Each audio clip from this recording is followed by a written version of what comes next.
Today we're going to we're going to go over some more things you need to do the lab. And this afternoon we have a makeup class. I'm feeling like people are not necessarily always coming to the class if you're watching the videos. But I'm seeing attendance fluctuate significantly. Which isn't entirely good. Also, this classroom is probably not so conveniently located for some of you, which is probably one reason. But I really need your engagement. You got it? Okay. Okay. So we're going to pick up on the material on the coordinate set, which is what you have to do for the lab, and the lab is due this week. Okay. So you need to implement that and get it working. Okay. Good. Okay. Any questions? The soft copy submission, the PDF. Yeah. I guess it is. God. Yeah. So you send it to that email address I gave you.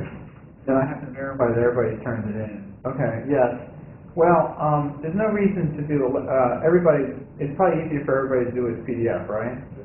Yeah. So we Okay. have to submit the section problems as well, right? Excuse me? The section problems we have to solve. I'm not quite understanding. In the lab, there's like the section problems, the section we have to solve them like scanning and everything. Oh, because you're saying those have to be written in paper. Well, I mean, the people prefer, for on-campus people, they have to send it to a PDF. For on-campus people, you prefer to hand in hard copy or PDF. Actually, PDF is hard copy is fine with me. It's easier.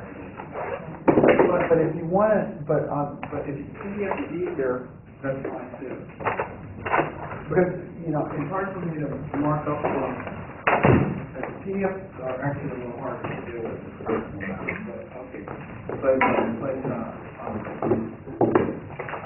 I don't know. How many people would prefer to just submit for the lab electronic form in PDF? How many people would prefer to hand in a physical hard copy? How many people have no preference? Maybe. Okay, let me ask the question again, just to check to see. And put up your hand high if you have a strong opinion, okay? Or even a moderately strong opinion. So, how many people prefer electronic PDF? Okay, how many prefer physical hard copy that's printed out? Nobody prefers that. Okay. So I think somebody prefer it? Yeah. You prefer it? Okay. Okay. Because if you do it by hand, then you have to scan that in and insert it into your PDF. Which isn't a lot of work, but, it's up to you. Okay. Oh, my God. Give me a tiebreaker on this, okay?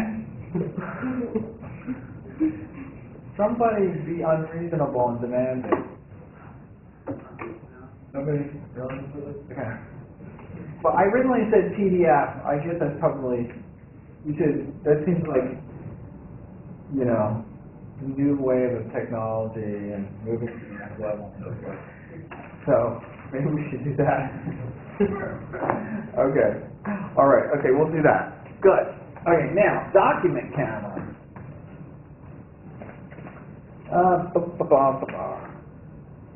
Okay, so we talked about line search.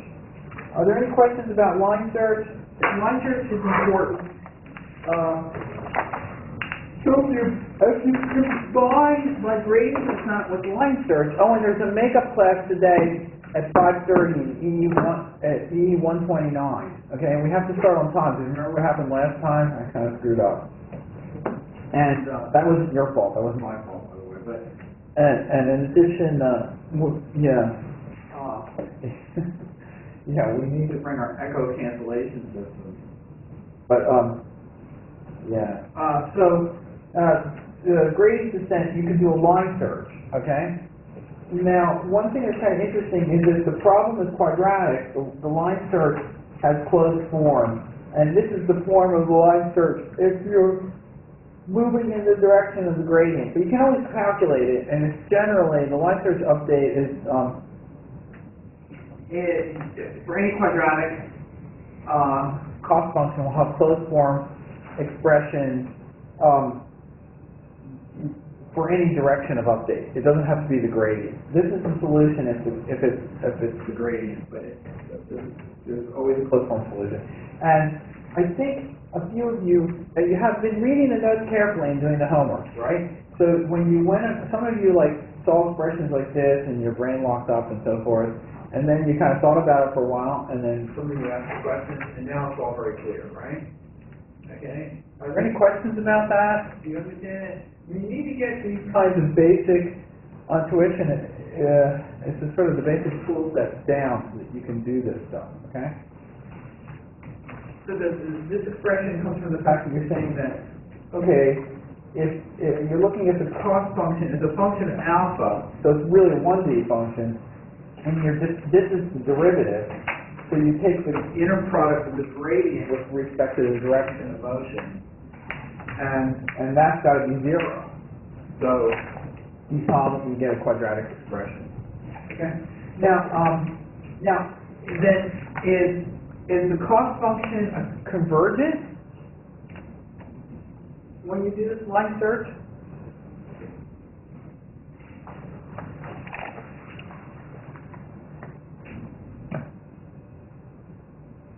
Well, the cost?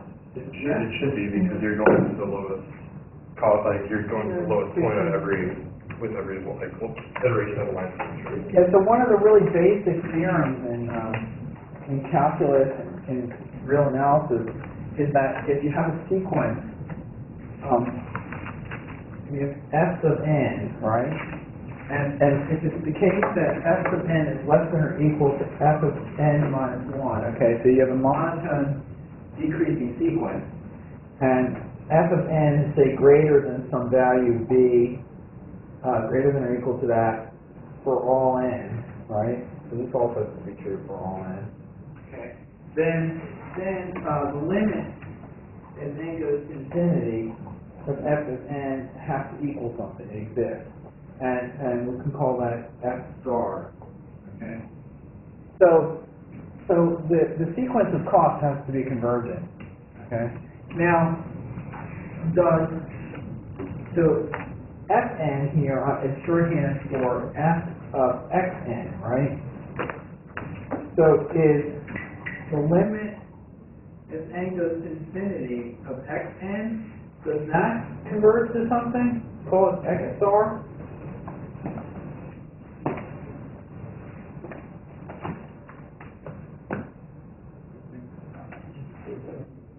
I just tell you in advance, never trust me.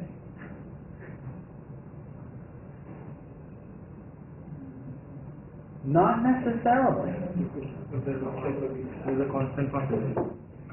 Well, because this is saying that the function, the scalar function converges. It has to converge.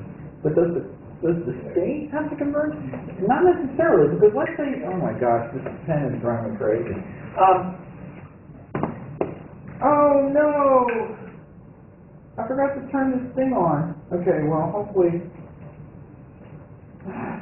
Okay. Let's say that you have a cost function that looks like a bulb, okay? Okay, so those are the contour plots, right? So it'd be like the norm of x, right, is equal to, oh my god. A complicated, okay. Is equal to f of x, okay? And then let's say what you did is this. You had a spiral coming in. It got closer and closer and closer and asymptotically converged on this, okay? It just kept going around. Well, the cost will converge to a constant, right? But the value of x won't converge. It'll just keep going around circles. So just because the cost function converges doesn't necessarily mean that the argument of the cost function converges. But in a lot of practical cases, it does converge. The hope is, I mean, and the other thing that's happened is, if it ever did converge, then you know that at that point of convergence, the gradient would have to have been 0, right? So if it's a fixed point, if the update doesn't change, that means that the gradient,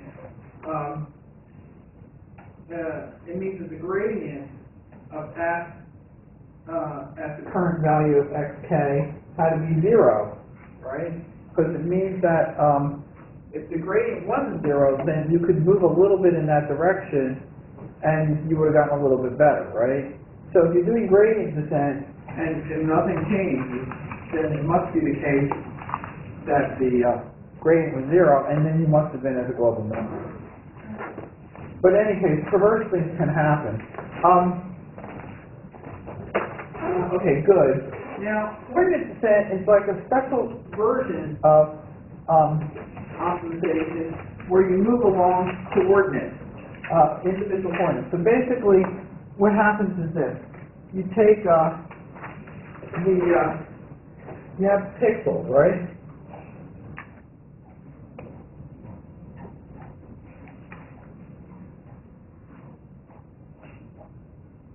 Okay. So you take an individual pixel and you update it to minimize the cost function while all the other pixels remain the same. So what that means is that if you take the gradient of f along for a particular value xk, right? So this is the current state, right? Then the inner product of that thing with the e of coordinates. I think I call this epsilon to f. That has to be equal to 0. And this thing here looks like basically all zeros except for it's got a 1 in the s's position. So it just picks out, because this is just a fancy way of writing the derivative of f of xk with respect to xk to f.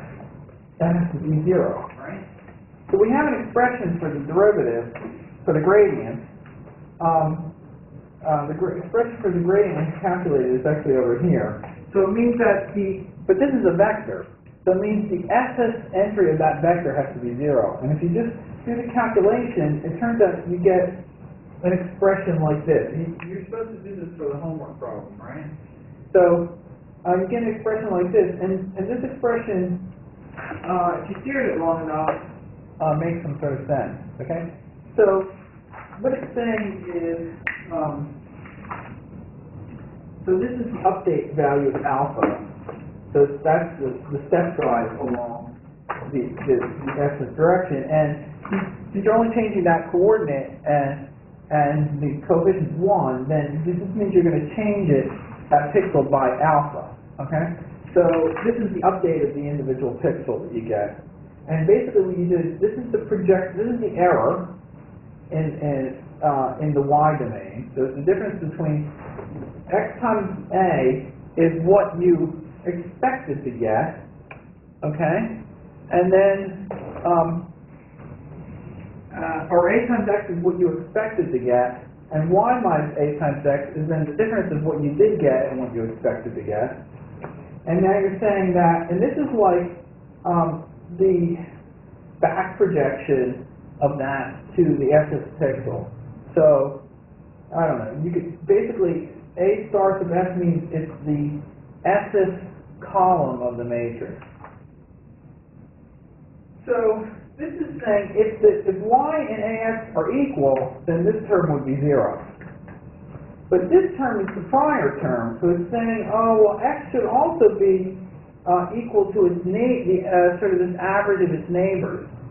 And if it is, then this update is 0. But if it's greater than the average of its neighbors, then you want to make it smaller. Right? So this is sometimes what is referred to as the Paul-Posey effect, right? That you have a bunch of nails, right? And, I don't know, what does nails look like?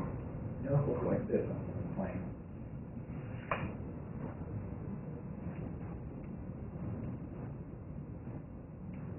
Okay. I keep thinking that eventually, if I draw enough pictures and make enough points down, it will become all very intuitive to you. Okay? If you had like a set of nails like this, and then you had one nail, I'll draw it in another color to make it more intense.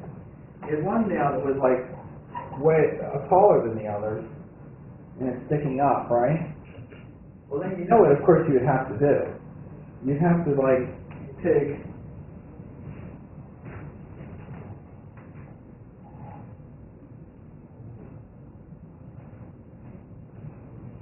a big hammer, like that.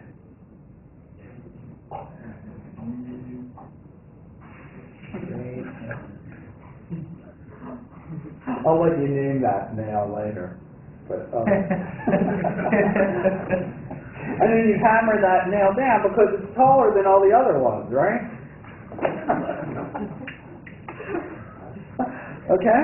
So that's what you're doing here, is that you take this value right here and you subtract from it the average of its neighbors, okay? And then the difference, you want to drive it down by that much, and smooth it out, okay? Any questions about that? Let's see. Example was perfect. The example was perfect. I keep hoping that if I make enough bad jokes, eventually one of them will stick. Okay. Now, so this is the ICD algorithm, okay? By the way, E there is the difference between Y and A, okay? Right? And so you're going to do this. Now, the trick is that if you had to calculate the difference between Y and A each time, in a lot of these applications, that would be a massive amount of computation. Because, think about it. So Y, let's just consider a simple case. So that Y here is a member of, say, R to the N, okay? And X is also a member of R to the N, okay? Right? So, it's good to be able to keep track of the order of computation. So to update one pixel, right? Update one pixel, okay? What you have to do to update one pixel is that you'd have to compute E equals Y minus AX, okay? Oh, and let's also figure this. So, A, okay, is, A is a member of R n by n, okay? But, okay, usually A is sparse. So, we'll say that, on average, if I took the sum, so if we take A, this is number of non-zero elements, okay, and we take A and we divide it by 1 over n, okay? So that's something. Okay? I'm going to call it M0. So that's the average number of non-zero elements per row or column. Same thing. Okay? So if it was a dense matrix, then M0 would equal n. Alright? Does that make sense? Okay. So A here is, so when you did that, you weren't quite clear, right? Or you meant, okay. So A here, so this is the number of non-zero elements in A, right? Okay. So that's, okay. And then what you do is you sum up, you count how many non-zero elements there are, right? And then you divide by n, so that gives you the average number of non-zero elements per row. Okay? Is that good? Okay. So I'm going to call that M0. If it was sparse, so for a sparse case, M0 is much, much less than n. Right?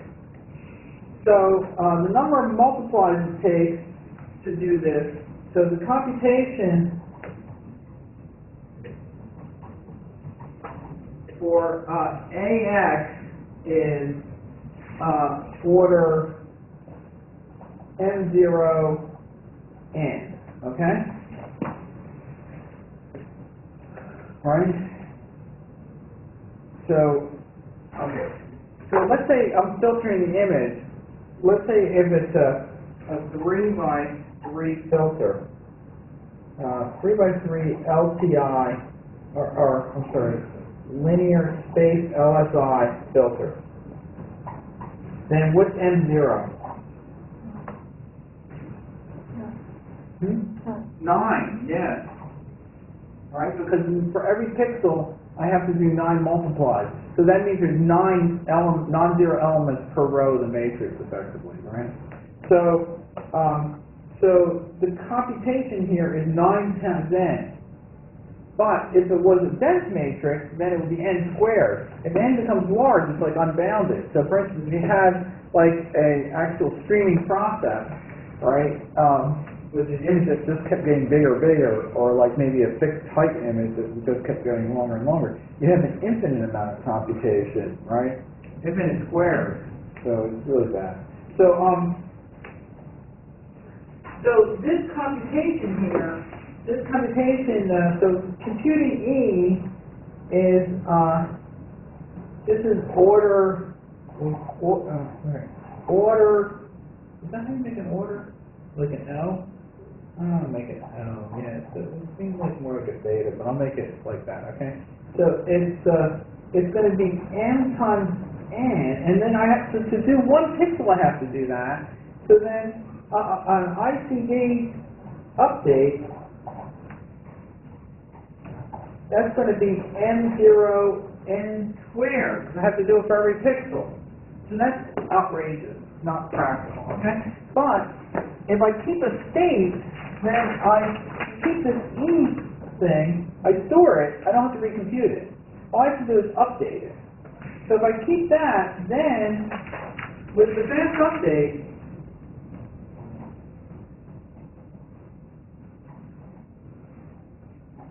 then it's O of M0 n. Actually, times 2. But the 2 doesn't count, because when you're doing order calculations, you don't care about constants. And the reason it's 2 is because, okay, you calculate this error, then once you have the error, then you can calculate this update, but then what you do is you say, okay, after I'm done, I just update the error, because the only thing that changed is I changed that 1 pixel. That 1 pixel only interacts with the 1 column of the matrix, and the average number of elements in that 1 column is n0. Okay, so you're going to actually implement it. Now, the problem students typically have when they try to do this lab is that they totally lock up, they have total brain freeze, okay? Because they go, oh my gosh, what's A? What's H? And they suddenly get totally lost because they can't figure out what A is. What's A? What is A? What's A?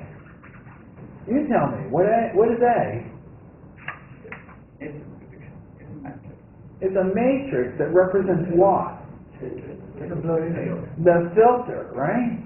So don't just like totally lock up and say, oh my gosh, I don't know. And the other thing people will do is they'll go into MATLAB and they'll like literally try to construct A. Is that going to work? No. It's a mathematical abstraction. Why isn't it going to work to create A in MATLAB? And it's huge. It's huge, okay? Now, actually, you could create it with a sparse matrix structure if you're clever. But, I mean, just using it conventionally, it would be like all zeros, right? Because if it was a 1,000,000 pixel image, it would be 1,000,000 by 1,000,000, right? But there's really only 1,000,000 times 9,000,000 non-zero entries in it. So you don't usually actually construct that. You just think about it. It's a concept. Now, one place you have to be careful, what happens on the boundaries? In the middle, it's simple enough, but on the boundaries, things are a little bit different.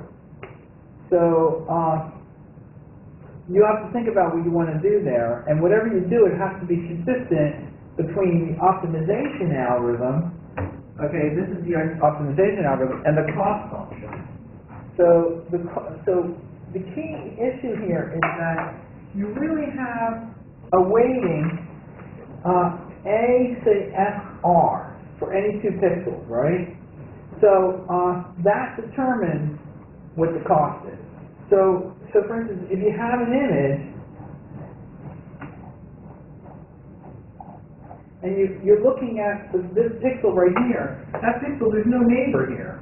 So you have to decide what you're going to do. You're going to say, okay, when I have the cost function, I can include the cost however, I can calculate the cost however I choose along these boundaries. I could just drop that pixel and not use it, or I could use the pixel on the other side, or any number of different things. But whatever I do, I have to consistently handle it in both the optimization and in the cost function.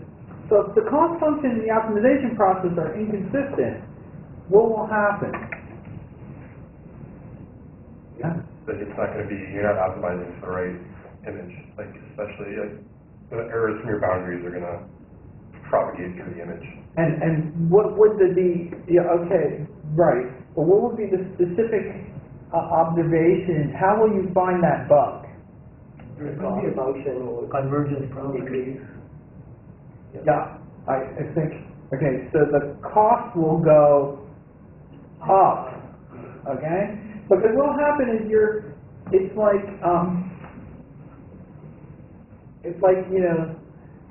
you have 2 different marbles on different surfaces. They're, you're using one criteria for the marble to roll, and the other one to calculate its energy, okay? So it'll look like the marble's like rolling uphill. It'd be like, here's a good analogy, okay? In my endless quest to come up with bad jokes and analogies, if you had like the cost function and it looked like this, okay? So that's your cost function. And then all of a sudden you saw the marble rolling over here. You go, what? Okay? But maybe what it really is that I'm holding the camera crooked, so it's really tilted like this. This is the ground, okay? Okay? And then I hid the ground from you, and I showed it to you like that, and you thought, oh, well, hold on, it's within a local minimum. All right, so you have an inconsistency between the cost function and the process, okay? I played a magic trick on you, because I showed you this. You've seen that before, right? There's a famous movie, everybody knows who Fred Astaire is, right? Oh my God. You guys don't know who Fred Astaire is? Okay, for the final exam, okay, or for the midterm, you need to know who Fred Astaire is, okay? Fred Astaire. I don't know how to spell his name. A-I-R-E. A-I-R-E. You see? A-I-R-E. Oh, how's this? A-I-R-E. A-I-R-E, yes. So Ben knows about Fred Astaire, okay? Fred Astaire, he's a guy, and he was dancing. He used to tap dance a lot, okay? In the movies. And he danced, and he was dancing along here. All of a sudden he starts dancing over here. Okay? And then he starts dancing over here. Okay? And then he starts dancing over here. Okay? You know how they did it. They put the room in a big wheel, okay? And they were turning it as he was dancing around the room, okay? And the camera was affixed, of course, okay? To the stable floor, okay? So when they shot the movie, it looked like he was dancing on the floor and then the ceiling, and then came back again. Okay, your homework assignment is to go do research on this movie. I don't even know what movie it was called, but Fred Astaire was in it, okay? Fred Astaire. Okay? Remember that, okay? That's going to be an important exam question. Okay, now, okay, now, conversion. One thing that's really kind of cool about iterative coordinate descent, and I'm going to have to waste your time on this because I just find it very interesting. Okay, is that you have this update. Okay, so now you can write this matrix H. Okay, and then gradient of F has this form right here. Okay, you believe that, right? So now the question is, can I write a matrix equation for the update of ICD? And it doesn't seem like you should be able to do that, because basically what you're saying is, okay, when I do an ICD update, what will happen is the gradient at a particular coordinate is 0, right? But it's actually kind of clever. You can actually do this clever thing. And that's one of these things that is kind of fun to just remember, because you can bookmark this in your head if you ever need to analyze it. Okay, so if I just evaluate this, this is just that equation up here in explicit form with summation of our indices, okay? Because h times x is just this, okay? That's just the sum over r of h times h of sr times xr. And this is that second term, so that has to equal 0. So that's the equation that you have to solve with the ICD update, okay?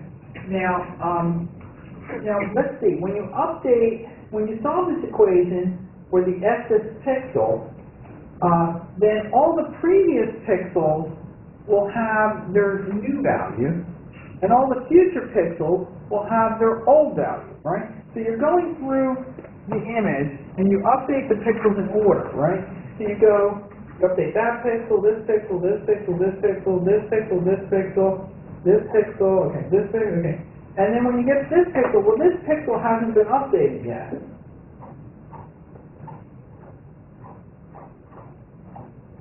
See, the red pixels have not yet been updated. The black pixels have been updated. Right? Oh, they all kind of look black, don't they? Okay, believe me, these pixels are supposed to be red. Now, so what happens is that the previous pixels have their new value, but you're updating them in order. The previous pixels have the new value, and the future pixels have the old value. So what you could do is separate this matrix into its lower triangular and upper triangular portions. The lower triangular corresponds to the past values, and the upper triangular corresponds to the future values, right? Because we've seen that before. So basically, you can write this down. So you separate H, okay, into the past and the future values. Hold on for a second. And right. So so what you get then is you get this expression here, where see y is the data, so you don't care about that. I mean, that's fixed. But for the x, you separate h into its lower triangular, its diagonal, and its upper triangular case. It's a symmetric matrix, so the lower and upper triangular portions have to be the same, transposes of each other. And then the lower triangular and the diagonal part, well, those have the the future value, and the upper triangular part has to have the past value. So you can actually write this as an iteration in K. And then you can just solve it, and you get this expression right here. So you have an explicit iteration for a full update of the ICD algorithm, okay, and in matrix notation. So in this form, you can see that actually you can find the convergence behavior of the matrix by looking at the eigenvalues of that matrix right there, which is L plus D, where L is the lower triangular part, and then D is diagonal, and you take the inverse. Well, actually the eigenvalues of the inverse and the matrix are the same. And, well, you can go through some additional analysis, and in the frequency domain, you get a frequency domain relationship. But the upside is this, and then there's some kind of additional exercise here. The upside is this, that what happens is that if you're updating these pixels in order, right, you kind of expect that if you update one pixel at a time, it makes sense that you're going to be able to get that single pixel very accurate, so spot on. I'm being very vague here when you update it, right? but at the expense of not changing any of the other pixels. So essentially what is happening is when you do the analysis, it turns out that if you have a sharp edge here, you can render that sharp edge accurately with the iterative coordinate descent. So the ICD has good high frequency conversion.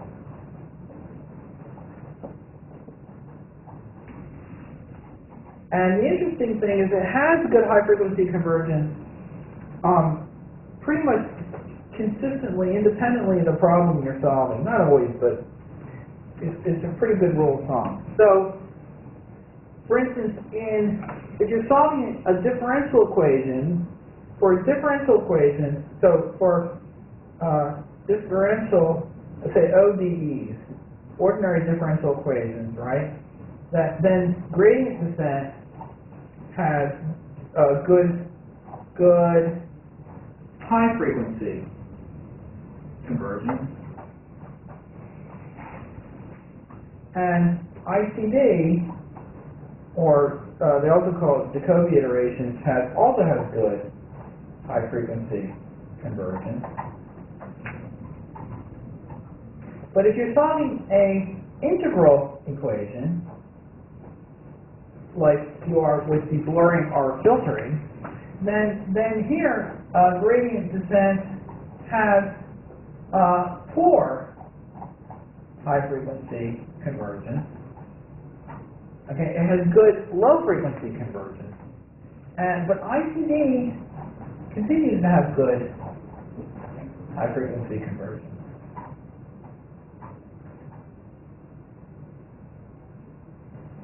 And that's why ICD, which is also known as Gauss-Seidel in the PDE literature, is often coupled with multigrid. Because multigrid helps with the fact that different resolutions converge at different rates. So I think the moral of the story here is, the most important thing to understand is that, so what are you supposed to take away from this? The most important thing to understand is that different optimization methods have different strengths and weaknesses.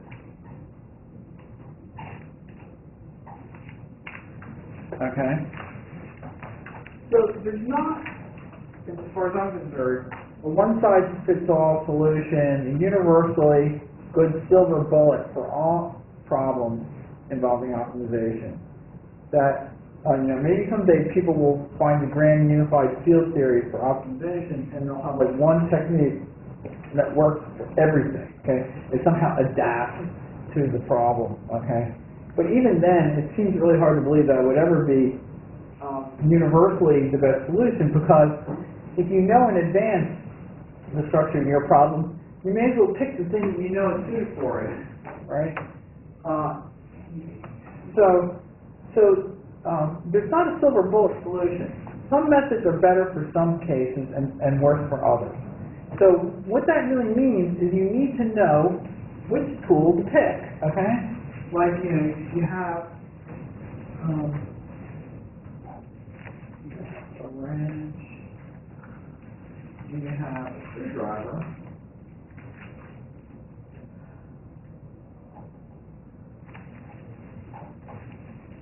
that's a pretty lousy looking screwdriver, and you have the ever useful hammer.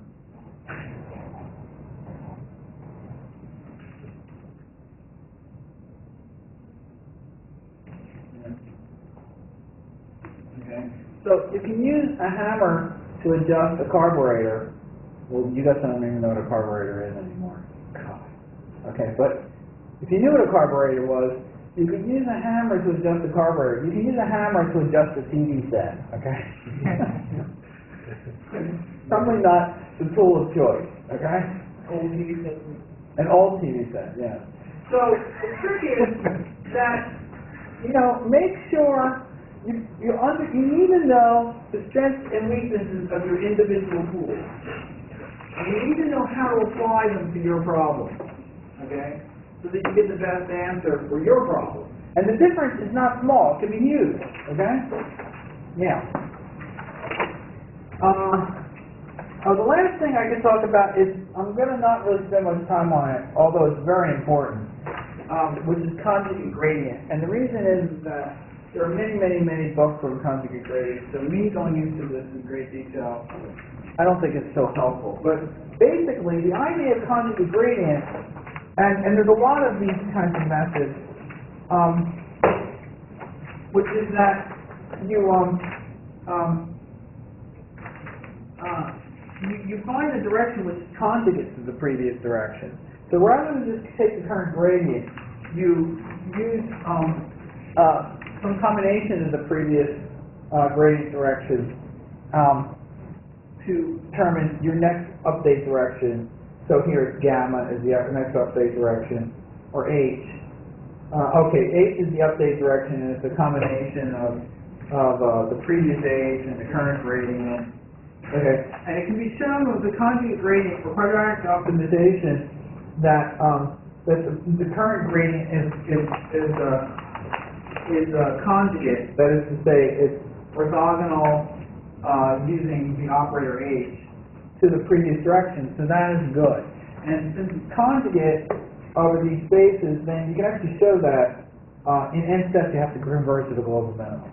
But this is only told if the cost function is quadratic. And then there's other things called Nystrom methods, and there's things called preconditioning operations. So what you try to do is approximate the, if you knew exactly what the inverse H operation was, you could account for it. You're going to get the exact solution in closed form, right? Using, where is it? We go all the way back to the beginning. There's a closed form solution. Hold on.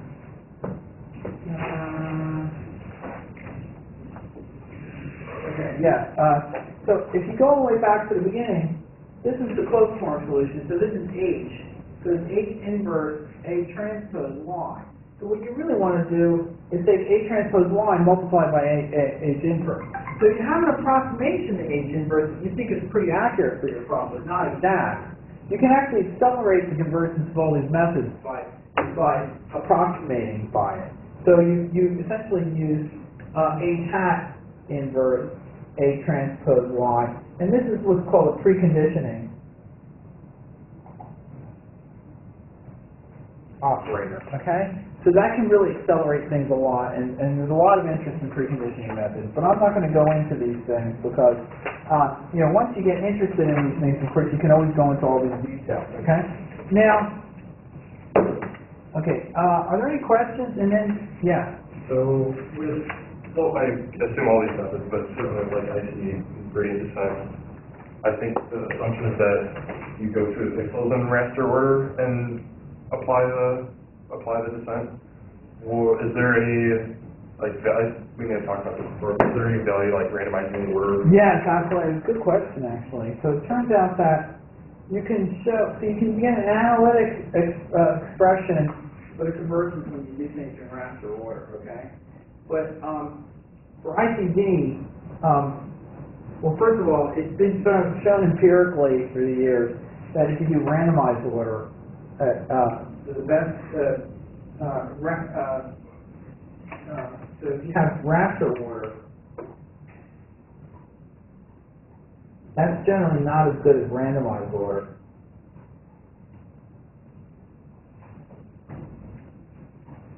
But that's generally not as good as focused, what do we call like non-homogeneous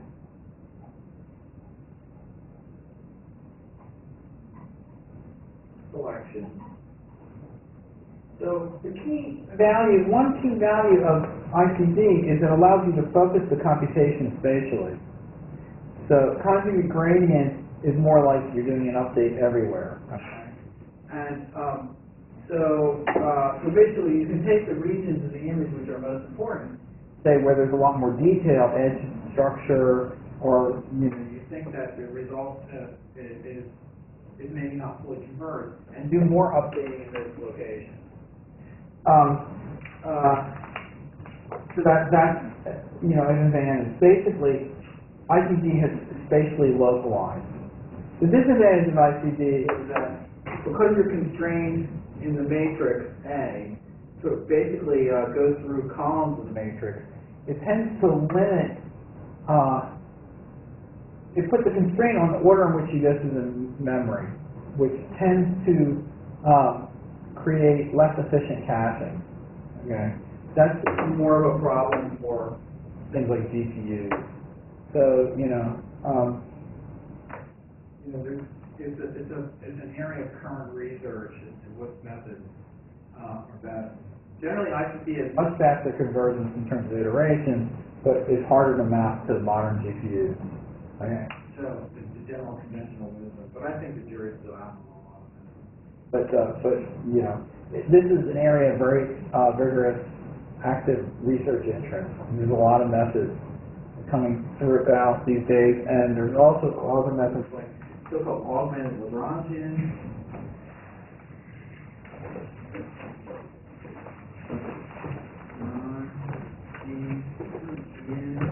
And there's this thing called ADMM, and then which is based upon a technique called Bregman splitting. Okay, and that's hot right now. There's been a lot of publications in. And what else is really hot? Preconditioning methods are really hot. There's a lot of activity in this area because, as we'll see later in the class, the computation for some of these methods gets to be high. So there's a lot of interest in some of those clever methods that can be computationally more efficient. Okay. Since I don't have a lot of time, let me just skim over the problems and see, have you guys been doing the problems? Maybe you have some questions about the problems, because then we're meeting at 5:30 and I can start the next section. And we'll also be on time.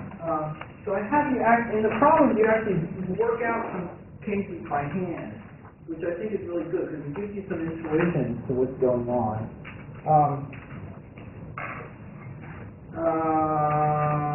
Work out the calculation. Do you have any questions on any of these?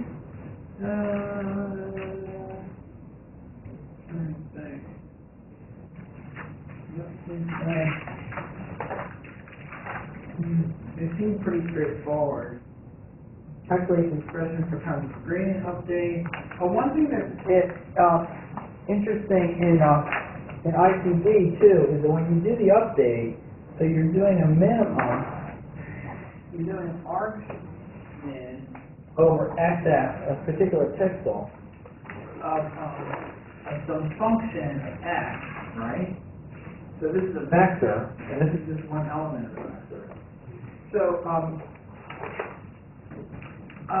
what you often want to do is you might impose a positivity constraint. It's often the case that an x represents some physical property can't be negative, like absorption. If it's a passive material, it can't amplify the signal, so that the absorption will be positive. Photons can only be absorbed by the material. They can't be, you don't get stimulated emission. Okay?